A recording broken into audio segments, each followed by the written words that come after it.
Así piensan los mexicanos.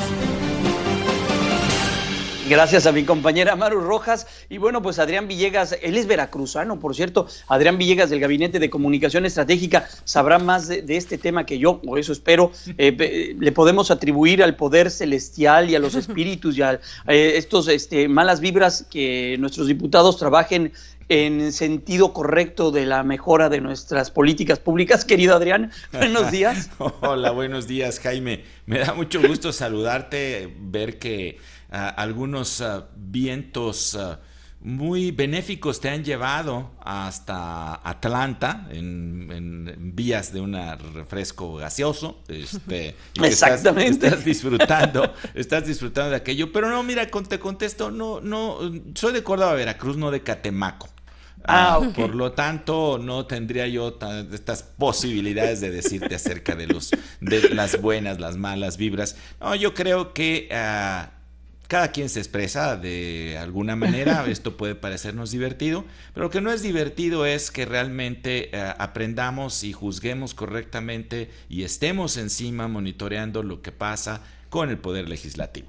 Eso como ciudadanos me parece que es altamente relevante, no tanto el que se haga un alejamiento o no de malas vibras, sino que tanto esta legislación que reclama para sí ser parte de la Cuarta Transformación. Estamos en un evento en donde hay una, digamos, predominancia del partido Morena, entonces tenemos que estar muy, muy atentos a estas nuevas circunstancias y como ciudadanos exigir que el trabajo del legislativo se haga cada vez mejor y se haga cada vez de manera más integral, entendiendo que los tiempos de las cámaras así son, o sea, tienen este tipo de recesos, etcétera, pero tenemos que entender esto y seguir todos muy atentos como ciudadanos a lo que realmente están haciendo y no tanto en el sentido de algo que pues puede parecer como a broma, el de quitar malas vibras, Jaime.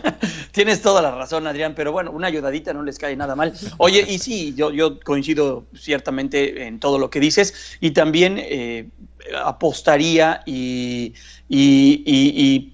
diría también que las leyes o las decisiones que se tomen en el Congreso de la Unión sean decisiones de largo plazo, sean decisiones pensadas, meditadas, no que cuando llegue la siguiente legislatura se borre lo que hizo la anterior, porque rehacer el país cada 6 años, pues a nadie le conviene, ¿no?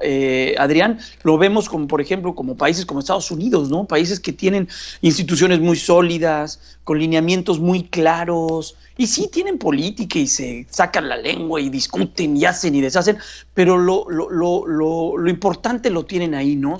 Sustentado en leyes y en fortaleza de instituciones. Así es, Jaime. O sea, también tenemos que entender que la tradición legislativa en los Estados Unidos, en donde tú tienes congresistas que tienen mucho tiempo haciendo esto, Exacto. O sea, que han pasado por una curva de aprendizaje, que han aprendido estas cuestiones y que ponen, aparte de ser demócratas o de ser republicanos, que tratan de trabajar de una manera que vaya hacia, como dices, hacia un largo plazo, atienden las cuestiones de coyuntura, pero están muy atentos a las partes estructurales. Nosotros todavía tenemos una serie de legisladores que a veces llegan no digo todos ellos, pero algunos de ellos llegan sin ninguna experiencia legislativa, que tienen que aprender, y en los 3 años que dura un diputado, a veces tal vez el primer año, el primer semestre les lleva en tratar de entender cuáles son estos procedimientos, y hay evidentemente por esta situación muchas veces como una especie de cortedad de mira y no a algo que sea una visión mucho más trascendental hacia los años por venir. Pero Jaime, así van ocurriendo y nuestras instituciones tienen que seguir creciendo con el fortalecimiento precisamente del quehacer y del aprendizaje y del profesionalismo que deben de tener los legisladores en su trabajo que realizan todos los días.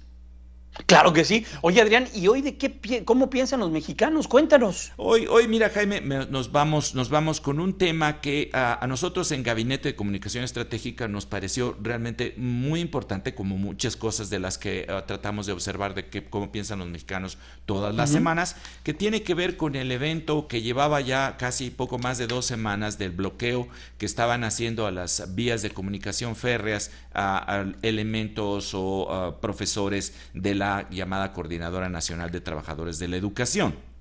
Esta parte era muy importante porque generó en medio de este arroyo, de este tropel de noticias y de sucesos que se han venido dando en este nuevo gobierno federal, era como una nueva arista. La semana pasada habíamos platicado sobre la tragedia en Hidalgo y ahora estaba también esta situación en donde se hablaba de muchas pérdidas millonarias, se hablaban de muchas cosas, de una relación tal vez no tan tersa entre el gobernador de Michoacán y el gobierno federal. Entonces decidimos hacer una encuesta, Jaime, curiosamente apenas unas horas antes de que la asamblea o la coordinadora nacional decidiera levantar este bloqueo. Así que hicimos una encuesta el día 30 a 600 mexicanos en toda la República y les hicimos varias preguntas. Todavía en el momento que hicimos la encuesta no teníamos la noticia de lo que habría ocurrido con la decisión de levantar justamente al día siguiente el bloqueo en las vías ferroviarias. Ahora, es muy interesante algunas de estas preguntas, Jaime, hoy traigo pocas preguntas, pero es muy interesante porque es cómo estaba viendo las personas en toda la República esta situación que estaba ocurriendo. Una de las primeras preguntas, Jaime, que es nuestra lámina número 2, la vas a observar igual que todo el público, era una pregunta de hasta ese momento qué tanto la noticia había permeado, porque la opinión pública estaba invadida literalmente de muchísimos temas, y lo que aprendimos es que el 58% de la población ya estaba enterada del suceso en Michoacán. O sea, esto es que a pesar de tantas noticias que estaban ocurriendo, ya lo que teníamos es que casi 6 de cada 10 mexicanos en toda la República sabían ya que estaba ocurriendo este asunto. La siguiente pregunta en nuestra lámina número 3, y la platicamos para quienes nos están escuchando en la radio, era la que tenía que ver con que los representantes de la CENTE dijeron: es nuestra única solución, o hacemos esto o nadie nos escucha, Jaime. Y entonces, ¿está usted de acuerdo o en desacuerdo con que esta es la única acción? Le preguntamos pues no. a los maestros, vimos que 70.6% de la población no estaba cierta de que esa era la única manera de protestar, Jaime. Y bueno, nos vamos, ya tenemos aquí unos segundos. Vamos a una pausa, Adrián, rápidamente, y regresamos para que continúes, cierres este tema de la encuesta, ¿te parece? Sí, muy bien, gracias. Vamos a pausa y volvemos con Adrián Villegas. Tiempo de Atlanta, Georgia, las 8 en punto, tiempo de la Ciudad de México. Vemos el amanecer allá en Santa Fe, en los rumbos de Santa Fe. Adrián Villegas, del Gabinete de Comunicación Estratégica, nos estabas, después de esta bellísima postal, comentando pues este sentir de la sociedad mexicana en un tema pues que le pegó, sí, sin duda al estado de Michoacán, pero que comenzó a tener ahí sus tentáculos de afectaciones a otros sectores de la economía, Adrián.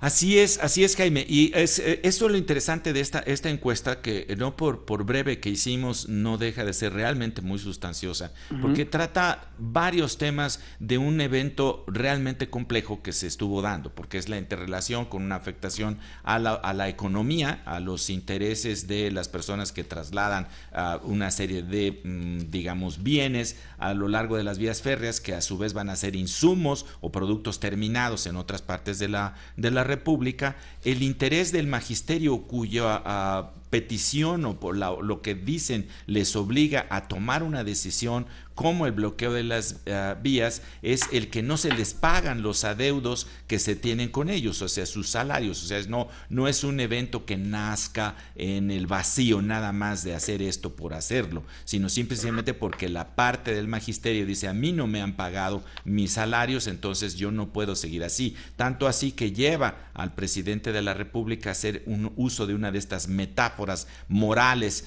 que suele él a veces recurrir en su discurso, en el sentido de que era un pecado social el no pagarle, un patrón no pagarle a su empleado su salario, ¿sí? Y también nos lleva a la postura del gobierno de Michoacán en relación con su interrelación con la coordinadora, su interrelación también con el gobierno, y también nos lleva a analizar qué es lo que pasa con los empresarios y los alegatos de la dimensión de las pérdidas. Luego, entonces, esto es muy interesante porque es parte de toda esta agenda nacional en donde se ven involucrados muchísimos intereses y qué es lo que opina la gente a nivel nacional sobre estos intereses, Jaime. Si quieres, nos vamos a otra pregunta más, Jaime. Nos vamos a ir a la pregunta número 5 para nuestras personas que no pueden ver la lámina. Les decimos que esta pregunta era sobre lo que había dicho el señor gobernador de Michoacán, Silvano Aureoles, que dijo: para que haya diálogo, para que nos sentemos con los maestros,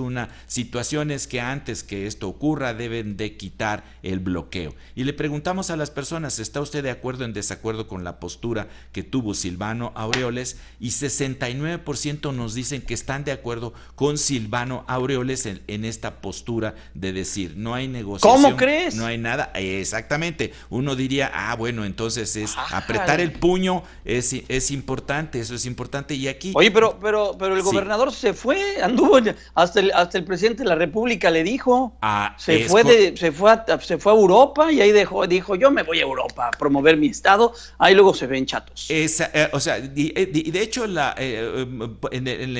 www.gabinete.mx, donde pueden ver toda la encuesta completa, hay una pregunta sobre la imagen del gobernador Silvano Aureoles y no es precisamente muy halagüeña el resultado sobre la imagen del gobernador por esto que estuvo. Pero él lo dijo, tiene que haber primero un levantamiento del bloqueo. Ya, pues, puede uno decir que él estaría o no estaría en la mesa, pero tenía que haber este levantamiento del bloqueo. Y entonces lo que tenemos es que en general a la gente posturas, digamos, fuertes le gustan a las personas, pero también le preguntamos a las personas si cuando dijo el presidente AMLO que no usará la fuerza pública, nuestra lámina número 6, no usará la fuerza pública para liberar las vías del ferrocarril, ¿hace bien o hace mal el presidente? 75% nos dice hace bien en no utilizar la fuerza, Jaime. Fíjate nada más cómo son las respuestas que aparentemente pudieran parecer contradictorias, ¿sí?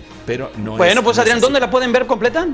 Toda en www.gabinete.mx, Jaime, conmigo en... Gracias. Vamos a ir a un corte, Adrián, perdón que te interrumpa, porque ya sabe, como dice Jaime, la quichotina.